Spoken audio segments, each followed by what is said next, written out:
Hey everyone, and welcome back to the channel. So today, let's take a look at the latest model for the Honda Civic Type R. Huge shout out to Honda of Huntersville for providing this hot hatch for me today. Take a look at the website, that link is down in the description. This Type R is finished off in a championship white. MSRP start just over $48,000. This is powered by the 2-liter 4-cylinder turbo. It's paired to the 6-speed manual. It pumps out 315 horsepower, 310 pound-feet of torque. It is front-wheel drive, weighs in around 3,200 pounds. It'll do 0 to 60 in 4.9 seconds with a top speed of 170 miles an hour. It also has a fuel capacity of 12.4 gallons. You'll expect to see it 22 miles per gallon in the city and 28 out on the highway. This also has a wheelbase of 107.7 inches. Its overall length is 180.9. It has a width of 74.4, a height of 55.4, and its ground clearance measures in at 4.8 inches. Now, as we move on to the exterior styling for the Type R, you will notice a lot of red accents, and that is the same regardless of the exterior color. So you'll notice the Honda badge is finished off in red. This is also a sensor for some of the tech features. Type R is on that driver's side of the grille, where it's also finished off in gloss black. And it blends in nicely with the headlight housings, which are LED. They have a nice thin design to them, and they're sunken in slightly just to give it a great look. You'll notice a huge vent in the lower section as well to provide additional cooling, and then some gloss black trim accents. Now there's also a functional heat extraction vent at the top of the hood. So that way airflow can go through the upper grille and exit out of that trim piece.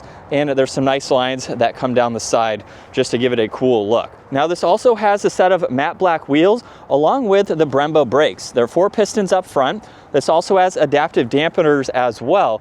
And then you'll notice some more gloss black trim accent for the lower side skirt. It's also on the mirror caps where there is a turn signal. It's on the window trim too. And then you'll notice there's another trim accent just behind the front tire and some nice lines that flow down the lower section. Now this is also a hatchback, so you'll notice the steeply raked rear glass where this still has a wiper blade, and then you'll notice the massive fixed spoiler, which you can actually see underneath from the rear view mirror, so it doesn't obstruct any of your visibility. It's just higher than what you would see from that mirror.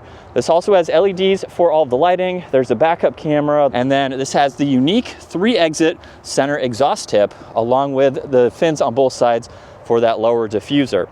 Now, as we work our way to the cargo space, you can use the button up underneath. It's not a power hatch, but it's very easy to open up even with that wing. And you'll notice with the opening, you can fit in a lot of items. So with the back seats up, you have a good bit of space. There's also the red floor mats, which of course give it a cool look. And then you don't really have storage underneath, but there's some of the spare tire components and toolkits. And then when you fold those back seats down again, you have a lot of space. So even something like a bicycle or of that size could easily fit in the back with the seats down. Now, as we work our way to the interior, you'll notice the door panel has some suede along with red stitching. There's a small storage bin, speaker, and then some trim accents. And then you'll notice more red for the back. So it's on the seat belts primarily, along with all the stitching. And then when you fold that seat down, it's nice and flat, and there's a large opening there. You'll notice too, red for the lower carpet there underneath the floor mats. And then you have a small bump in the middle. There's also cup holders as well. At 5'10", I have a good bit of space. You'll notice Type R on the back of these seats where there's some cutouts too, more of the suede material. And then at my height, I'm just barely touching the headliner, but I could ride around town. This is a functional hatchback to have people in the back or to have extra cargo space, which is nice. And you do have those small cargo windows on the side there, just to give you a little bit more visibility around that rear section. Now up front, you'll notice the window controls, side mirror adjustments, all of the same materials, and then Type R is actually an illuminating badge on the door sill. Now this also has a very sporty design for the front seats with the bolstering support that they have to offer. They're also manual too, so you have that bar up front and then the controls on the side, but a really nice design for these seats. Very easy to enter and exit as well.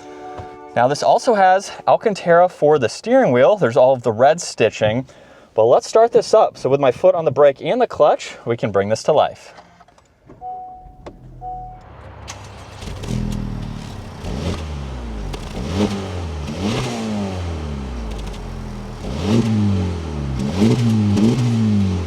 And coming back to the gauge cluster now, you'll notice on the left side there's engine temperature, right side there's fuel, and then within the digital gauge cluster on the left side is the tach, miles per hour is on the right. There's also a shift indicator at the upper section of the screen there. Now over on the right side of the steering wheel, there's the cruise control settings with distance pacing, along with this scrolling dial to go through the right side of the gauge cluster.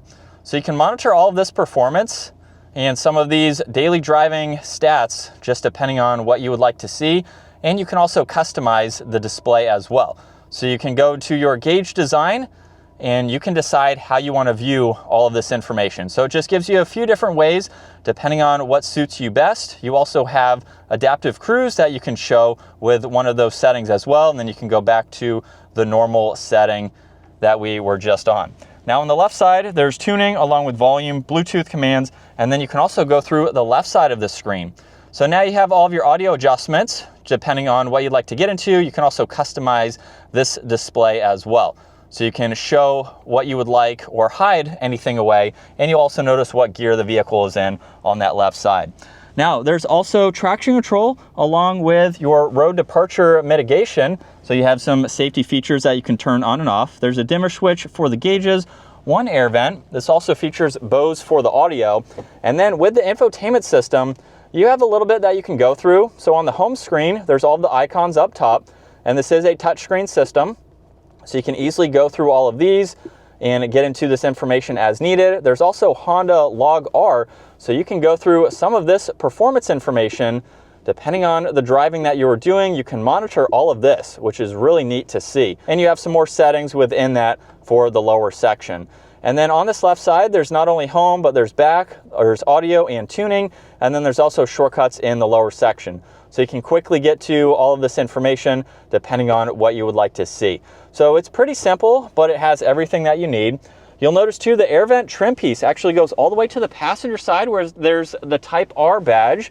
And then right in the middle, there's fan speed, temperature dials, where you'd like the air to go, some defrosters, and then auxiliaries and wireless charging. Now to put this into reverse, you don't have to push the shifter down, just go all the way to the right and back. And you have the backup camera along with a few different angles here. So depending on where you need to see. And then you have the rest of the 6 gears to go through. Now there's also a plus R mode, so you can push on that and change the gauge cluster, where now you have tach, what gear you're in, and some vitals in the lower section. You can also still go through some information on the right side, and then you can go through info on the left side as well. So pretty neat to see that if you were doing some more performance driving with this car. Along with that, there's also different driving modes. So there's individual, sport, and comfort, and you will notice the graphic change on the infotainment system as well. So you can go through all of those. The e-brake and auto hold are behind that. There's also 2 cup holders. You get a little bit of storage in the armrest where there's more of the suede and red stitching. There's also plenty of storage in the glove box. And then the rear view, dome lights. As you can tell, you can't even see that wing, which is really nice. So as far as visibility goes, you can easily see all around. So it gives it a great and functional look from the outside, and it's still functional as far as visibility goes, where you can easily see over the left side too. As we set up behind the wheel now for the Civic Type R, my brother actually owned one for a while, so we do have a Civic Type R playlist if you want to see the modifications that he did, the ownership experience, and what that vehicle was like to drive. For me personally, this is really my 2nd or 3rd time behind the wheel. I didn't really drive his car all that often. We did take it to the mountains, however, to experience what this vehicle is like for front wheel drive and for some performance driving. And honestly, this does fantastic. In a world where a lot of higher performance vehicles are rear wheel drive or all wheel drive, a lot of front wheel drive vehicles like this have improved their technology to where they can be extremely fun vehicles for performance driving, for the track, things like that. And this is one of them. This is a fantastic vehicle to drive. A little bit of a learning curve, of course, between rear wheel drive, all wheel drive, front wheel drive. So just when you're learning this vehicle, you just have to learn, of course, how hard you can push it around turns and things like that. So take a look at our mountain trip video to see what the performance is like with this Type R. But in terms of driving this, I know my brother really enjoyed this as a daily driver, but one that's also performance oriented as well. So when this was basically his daily, he had plenty of space to put in larger items. The car seat can fit in the back, and you still have a fun, enjoyable vehicle, one that's also pretty good on MPG as well. So if you still want the best of both worlds between your performance and MPG, a daily driver, practicality, this is definitely a really good option to go with. And with the manual transmission, it makes it really fun to drive. The clutch pedal is super light, and the shifter is very engaging. Now for this quick turnaround here, it definitely handles well.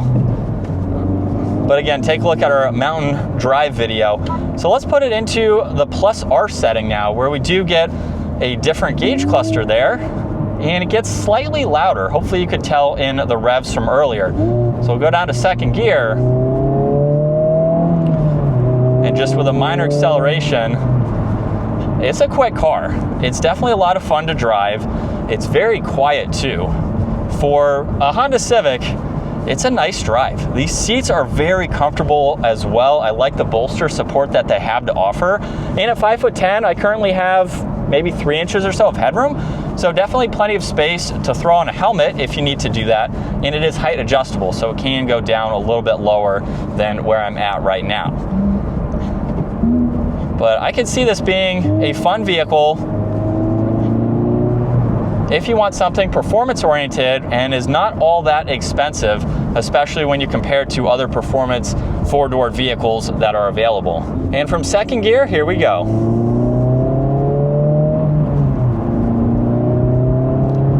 And with a minor acceleration, we're up to speed.